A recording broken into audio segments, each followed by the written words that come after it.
Welcome to SVG-TV's Evening News and Sports. It's Thursday, January 9th. I'm Khalil Cato, and here are tonight's details. Chairman of the People's Movement for Change, the PMC, Oscar Allen, has lashed out at Prime Minister Dr. Ralph Gonsalves for what he says is the approach taken in the recent handling of the disaster here. At a media conference yesterday hosted by the non-partisan group, Allen says PM Gonsalves is guilty of having the mentality that he alone and his contacts can fix SVG. Allen's comments come week after opposition leader Arnim Eustace said he was offended when he was not invited to attend a national planning meeting held days after the country was hit by a trough system. What the Prime Minister may have said, that is disturbing. And the Prime Minister himself seems to have the disposition that this is my work. I will do it. And he has been doing a significant amount of work. We consider two things. The nation is in a near crisis, and when that happens, as everybody's saying, you want all hands on deck. Allen also highlighted that the Prime Minister himself has spoken on being in consultation with former Prime Minister and founder of the NDP, Sir James Mitchell, and that they found it strange that he has not yet contacted the current leader of the opposition. Including Sir James, about the donors' conference. Isn't it funny and strange that he had occasion and need to consult other people, including a former leader of the opposition? No, Sir James was never in the opposition, well, and not the current one.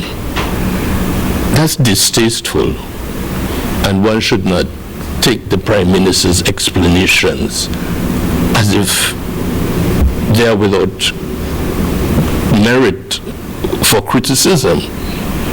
So on that point, we would like to see in the planning of our infrastructure reconstruction, particularly, to see an agency in which both parties are present. Refrain from cannibalizing each other and work together to rebuild SVG. That's what Prime Minister Dr. Ralph Gonsalves says he would like to see as this country tries to recover from the December 24th trough system, which wrecked homes and claimed several lives. Speaking at a news conference earlier this week, PM Gonsalves said persons should desist from battering the National Emergency Management Organization, NEMO, and work together towards building the country. Well, I am myself personally, as a citizen, and I believe other citizens are fairly impatient with this tendency towards cannibalizing your own at times of natural disasters. Now the great USFA and FEMA, I think that's the name of the agency, with all their resources, didn't even get it right with a big one like Katrina. This is no excuse for anybody not to get anything right. And we know that in that case, the problem was not the matter of not getting the meteorological information, which they got, was the slow response of FEMA. The next 11 months have been declared as the Year of the Nation by the PMC. According to the movement's chairperson, Oscar Allen, they saw the need to rise up and declare 2014 a year for repair, recovery, and growth. Allen added that he wants to see hearts healed, homes and infrastructure rebuilt, and the people united. An unusual event has broken and hurt the nation deeply, and it is an opportunity for us to come together in healing and in constructing a process of recovery. Our solidarity as a nation, and particularly with the hurting people, can both hasten and ensure equitableness in the recovery. SVG continues to receive assistance in the aftermath of the Christmas Eve freak storm, which resulted in loss of life and serious damage to infrastructure, homes and property. CIBC First Caribbean Comtrust Foundation is donating 100,000 EC dollars to assist in the rebuilding process.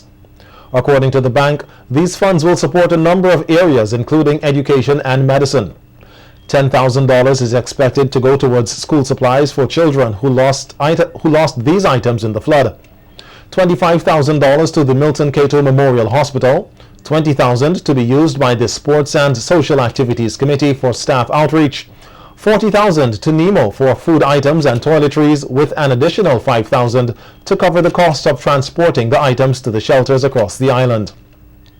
Assistance to persons in shelters by the bank also commenced last Saturday, January 4th. CIBC First Caribbean Comtrust Foundation is an entity set up to manage the bank's corporate social responsibility. At a meeting on Tuesday, cooperative leaders here have reportedly agreed to deepen the level of cooperation to generate additional resources to provide greater assistance to members and others affected by the trough system. According to a media release effective immediately, fundraising appeals are being intensified to raise cash contributions from credit unions, cooperatives and individuals in SVG and the wider Caribbean. The release states that the monies generated are being channeled into a central facility designated the SVG Cooperative Disaster Relief Fund to support Phase 2 assistance to those whose lives have been devastated by the disaster. The 2013 Christmas Eve trough system showed up a number of this country's vulnerabilities, says the PMC General Secretary. That story and others when we continue with SVGTV's Evening News.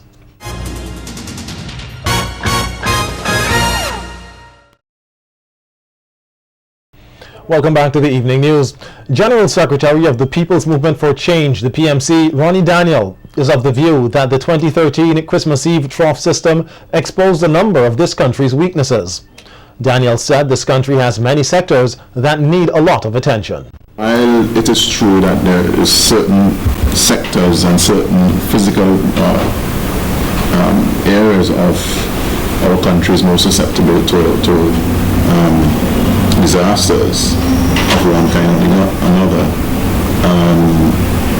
When any sector of our population is affected in one way, we see the impact nationwide. So I'm saying we are vulnerable and we need to, and certain sectors are more vulnerable, sectors of our population are more vulnerable than others, and we need to do something about that. He added that while nature always runs its course, a lot of man-made elements played a part in the devastating impact of the trough system.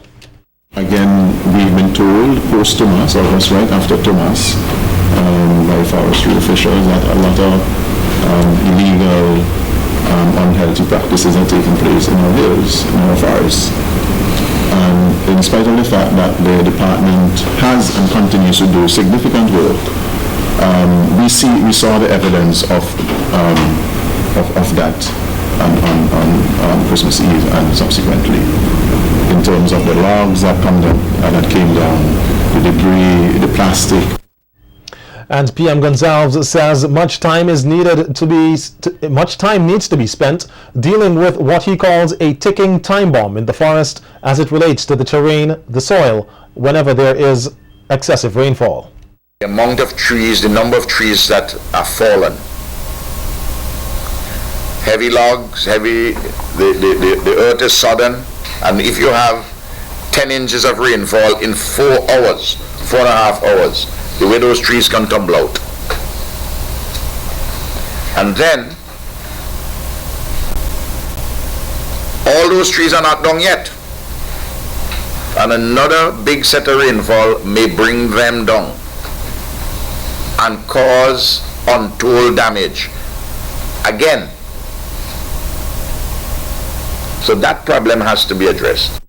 Dr. Gonzalez noted that human beings may be forgiving, but nature is not. Somebody feels that he's leaving the valleys or the plains to go and chop down trees, to make a quick dollar off of chopping down trees because the forestry department doesn't have the extent of the personnel to patrol all the places at the same time, and when they get to it, they may not know.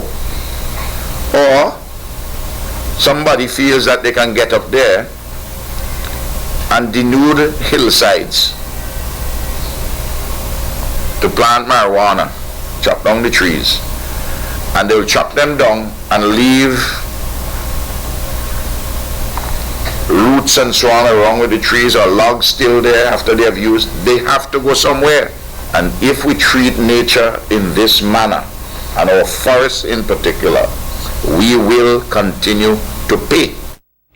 Another victim of the trough system was buried here earlier today, bringing the total to 3 thus far of those who have been laid to rest. Friends, family, and well-wishers congregated at the Barley Seventh-day Adventist Church for the farewell service of 18-year-old Yawani Bartholomew, who was laid to rest at the Glebe Hill Cemetery. Bartholomew was among 5 family members who met their deaths in Rosebank after a landslide caused their home to collapse during the Christmas Eve weather system. The remaining 4 members of the family will be buried on Saturday, January 11th in Rosebank. The National Telecommunications Commission, the NTRC, that should be the National Telecommunications Regulatory Commission, the NTRC, will officially hand over a new state-of-the-art computer lab to the Division of Technical and Vocational Education of the Community College next week. The lab was constructed under the SMART project with funding from the Universal Service Fund. According to a release from the NTRC, the lab consists of an air-conditioned room retrofitted with Apple and Lenovo-based computers to be used by the registered students of the college. The SMART program was implemented to facilitate the necessary infrastructure at the community college to enable it to offer existing courses online and in real time. The handing over ceremony will be on Tuesday, January 14th from 10 a.m. at the Technical Division of the college at Arnesvale. The feature address at the event will be delivered by Minister of Foreign Affairs, Foreign Trade, Commerce, and Information and Communication Technology, Camilo Gonzalez.